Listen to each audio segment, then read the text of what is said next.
UFC 242, Abu Dhabi. We have so much to talk about. 3 submissions in the main event alone.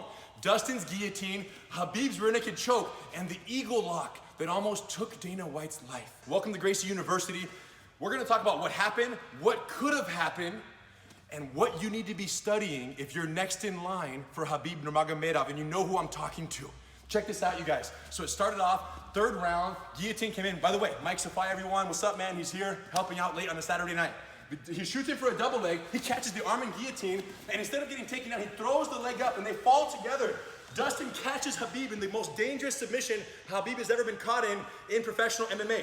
The leg is up, the neck is wrapped, he's squeezing. At this point, Khabib clears the knee, steps over, neutralizing the effectiveness, he flops his hips, he loses the guillotine a little bit, he gets back up, the knee comes across, he re-engages it. Dustin still has his neck. He does it again, he pushes the knee down, he gets past the knee, look at the knee on the outside.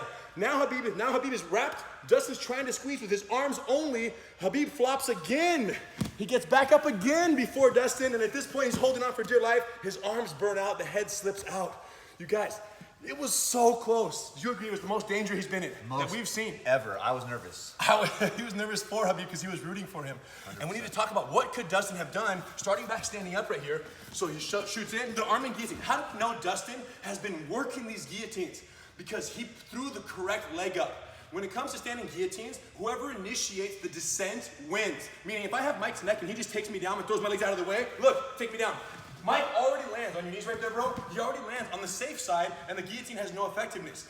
The way you know Dustin's done his homework is when he got his legs grabbed and tied the rope, he threw this leg up, which means it was not possible for Khabib to pass to the safe side during the takedown. So whoever initiates the descent, essentially Dustin pulled guard, and he pulled it correctly by throwing up the correct leg. Had he thrown up the other leg, stay right here, let's say we landed where I jump, and I would have thrown this leg on the back, it would do nothing because he'll just pass my guard and he's already on the safe side. So that's how we know Dustin is not an amateur at guillotines. He is tight, he didn't get lucky. Very deliberate, very precise, and correct technique. Once we landed right here, Mike, after they pulled guard, and he had the arm and guillotine wrapped, Khabib's leg landed just outside of Dustin's foot.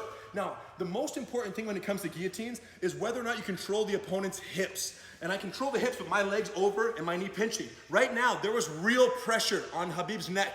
He has the pinch, he has the sandwich, and he's squeezing. In order to respond to this, Khabib clears the knee. Now, this leg is not enough to control the hips. So there's nothing pushing Mike's hips away. And in this case, he's not feeling that bad of pressure, and it becomes purely an arm squeeze. Knowing that, Dustin is ripping on the neck with everything he's got. It's his last chance, and Khabib is feeling pressure. How do we know he felt pressure? He would have never flopped his hips if there was no pressure. So from here, he does the hip flop, he rolls out. Now here's where Khabib's next opponent has to pay attention. After the flop, hold the neck very tight, keep your hands close, use your leg, trap the elbow, and transition into the anaconda. 100% anaconda opportunity there after a flop from a failed guillotine attempt, especially if you have the arm in the equation. What happened though? That didn't happen. He clears the knee, he steps over to half guard, the guillotine from half guard is not gonna work, he flops, and instead of going for the anaconda, Dustin kept the hands, Khabib makes his way back up, and the knee now lands across the lap. Instead of in the middle, it landed across in this knee shield, or kind of shin across the hip, leg over the back, this lateral guard position, where you can also squeeze this guillotine very effectively if I can keep that sandwich. The problem was, once again, Khabib cleared the knee, got his hips around it, and now the knee's on the outside, so there is no sandwich. And here's why the clearing of the knee was so important. Besides neutralizing the original pressure, if you don't clear the knee, let's do a flop, Mike, with my knee here, just flop that way, go. Look what happens, you guys. I go with him, go, go, go, go, go, go. And then I mount, and then I put my hooks in, and then it's over. If you flop without the knee cleared, and the sandwich is still in place on your hips, you're gonna pull mount. And the attacker on the neck will follow you to the full mount with the guillotine in place, and you're gonna jump from the frying pan into the fire, because the only thing worse than a guard guillotine is a mount guillotine. And that was neutralized by Khabib clearing the knee on the way up. Cool, so from here, once the knee shield comes in, couple flops, and then finally, after that last flop, clear the knee again, he got around, and then he flopped and came back up, and then Dustin's arms got tired, come back up, he got here, he's holding, his head slips out, boom, and that's the beginning of the end. He turned, started getting up, got the arm trapped, and then that choke we've seen all too many times. And it was just classic Khabib choke. The most impressive part about that choke is that this guy predicted it 100%. Yeah. Run the tape right now, please. I predict that Khabib will beat Dustin within 3 rounds. I feel like Khabib will beat him by either Kimura, ref stoppage, ground and pound, or rear naked choke. So, congratulations on that awesome prediction. Thank you. And let's just say this, you guys. It was all fine and dandy. Everyone was excited. Everyone was happy. And then after the fight, Khabib does the eagle, right? And everyone starts having flashbacks about his eagle behavior. He jumps up on top of the cage. He flies over the top of it beautifully. He lands down and he jumps from the perimeter, outer perimeter of the octagon, the box right there, and he jumps on UFC President Dana White's neck in a very eagle-ish manner. People thought, oh, he's giving him a hug. No, he wasn't, you guys. He went from here, he jumped standing closed guard, boom.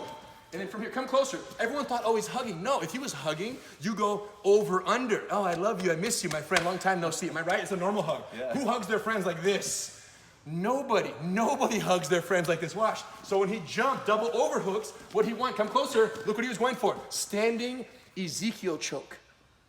There it is, fight's over. You guys, Dana White's life flashed before his eyes, and he didn't even know it. That's what's crazy. The hands were slipping in, so Dana was laughing and having a good time. All the security came in, kind of pulled him off, all his friends, and then they played it off, like they started celebrating. But you guys, I'm just here to say we're glad you're okay, Dana. You're still with us. The UFC continues. Everything goes on, and man, but it was deep. He was. Yeah, but Dana's neck is strong, so I think Maybe he might have shrugged it off with his shoulders and his neck, but man, Khabib was creeping on his neck, you guys. I recognize that one. Eagle lock, you guys. Watch out for it every time. He wins, he comes jumping out, hands up, shrug, and protect the neck every single time. Now, you guys, this Gracie Breakdown was brought to you by the new Gracie Diamondback No Gi and Gi collection. Just a beautiful, look at this right here, look at this. Defend, escape, control, submit, triangles everywhere, diamonds everywhere. Boom, boom, just like, how do you feel when you put it on? Be honest. like a superhero. That's what's up. Literally. There you go, Diamondback collection, Gi and No Gi. Now what's wild, you aren't gonna believe this, but this was released yesterday. And today, something happened spectacular.